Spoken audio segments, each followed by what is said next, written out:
La pollution s'incruste au Genève Art Space. Depuis le 1er mai, cette galerie accueille l'art pollution, une exposition de l'artiste plasticien urbain Nicolas Novera. Son concept, fixer de façon permanente sur la toile la pollution produite par l'activité humaine afin d'interpeller le spectateur. L'art pollution, c'est le reflet de ce que l'homme est prêt à supporter dans son propre environnement. Et quels sont qu'est-ce qu'il est prêt à faire pour supprimer cette dégradation de son propre environnement.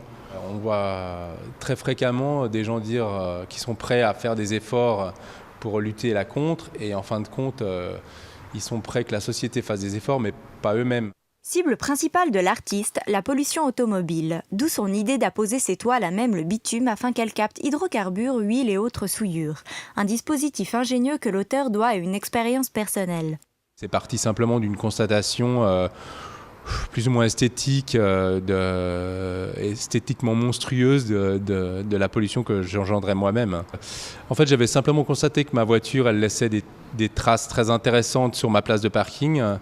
Et à la base, je voulais apposer une grande toile blanche sur ma place de parking pour réceptionner toutes ces tâches au long de l'année. Donc, je suis passé directement à la couleur parce que je me suis dit, tiens, plutôt que d'une toile blanche, je pourrais partir sur une toile qui est déjà grise. Donc, j'ai déjà peint dans la couleur du sol. J'avais déjà fait un marquage de la place de parking. Pour son exposition, Nicolas Novera a disposé ses toiles de quelques jours à plusieurs mois à Genève, New York, Barcelone et Dakar. Résultat, des toiles déchirées à la peinture craquelée et marquée, traces des véhicules au quotidien à travers le monde. L'idée de base, c'était effectivement d'avoir une portion de rue sur le mur. Alors pour ce faire, je vais peindre des grandes toiles en grise.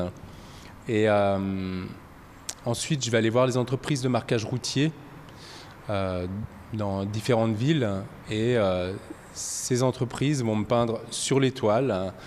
Donc c'est les mêmes ouvriers avec les mêmes produits, les mêmes enduits routiers, les mêmes chablons qui vont peindre sur les toiles plutôt que sur la route.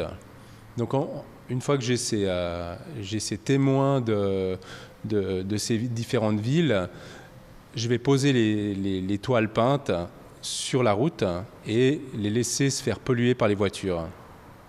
Et une fois que le processus sera terminé, elles seront mises sur châssis. Dans le même esprit, l'artiste a imaginé une série de toiles fûts. Conçues pour accentuer la confusion entre l'objet réel et la toile peinte, elles incarnent toutes sortes de contaminations potentielles. Comme chacun sait, les produits qui sont contenus dans ce genre d'emballage, ils sont très nocifs pour l'environnement, et on n'arrive jamais à supprimer totalement les produits qui sont dans les barils. Donc il en reste toujours un peu, voire beaucoup, avant qu'ils partent dans une déchetterie ou dans la nature. L'exposition L'Art Pollution se tiendra au Genève Art Space jusqu'au 21 mai. En attendant, Nicolas Novera sait qu'il n'a pas encore épuisé toutes les possibilités de son concept.